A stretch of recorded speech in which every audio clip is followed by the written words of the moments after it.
Okay, in this video, we're going to define a saddle point, something that can occur that's neither a maximum value nor a minimum value of a multivariable function. So let's suppose that f is differentiable. This means that the partial derivatives are both continuous and exist, and that we have found a critical point at AB. So that means we have already found that both partials are zero, or at least one of them doesn't exist. Then f has a saddle point at AB if in every open disk centered at AB in the domain, there are points on the function that are going to be higher than the function value at AB, and in an open disk, there are points on the function that are going to be lower than our function value at AB. Both of those things occur. So if we're going to have points that are going to be higher on the function, we know that we might have a minimum. But if there are also points that are going to be lower on the function, we might have maximum, but we can't have both. So we call that a saddle point.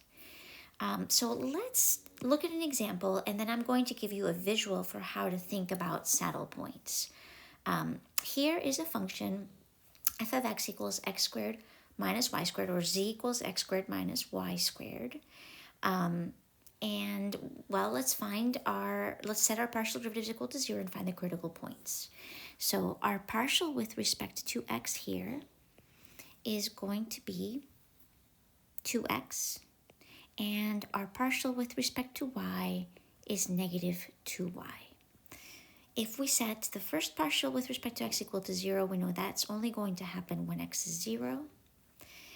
Setting the partial with respect to y equal to 0 will only happen when y is 0, and that gives us one critical point, which is the point 0, 0.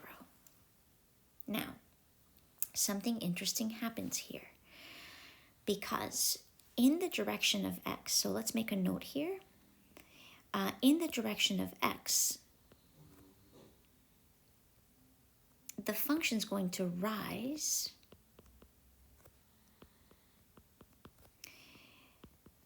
on either side of 0. So it would look like 0, 0 gives us a minimum value. But in the direction of y,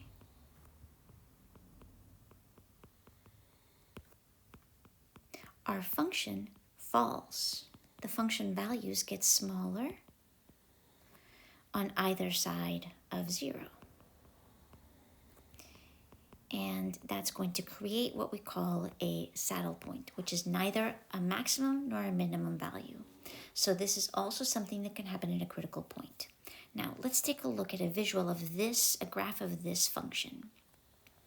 I have graphed it here on GeoGebra, and the x-axis is the axis in red, it's never labeled, and the y-axis is in green.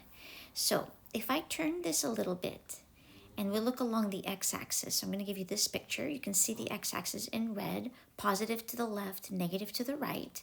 Well, 0 for sure looks like it could be a minimum value of our function, and the function rises on either side. But if I look along the y-axis, which is the green axis, something different happens. At 0, it looks like we could have a maximum value, and the function values fall on either side of 0, creating this kind of saddle, right? Imagine that you are riding a horse, and the part where it falls along the y-axis is where you put your two legs. That gives us a saddle point. So at 0, 0, we have a saddle point. It's neither a maximum nor a minimum, but it also occurs at a critical point. In the next video, I'm going to introduce the second derivative test, which will help us identify whether, once we have found critical points, it will help us identify whether we have maximum values, minimum values, or saddle points.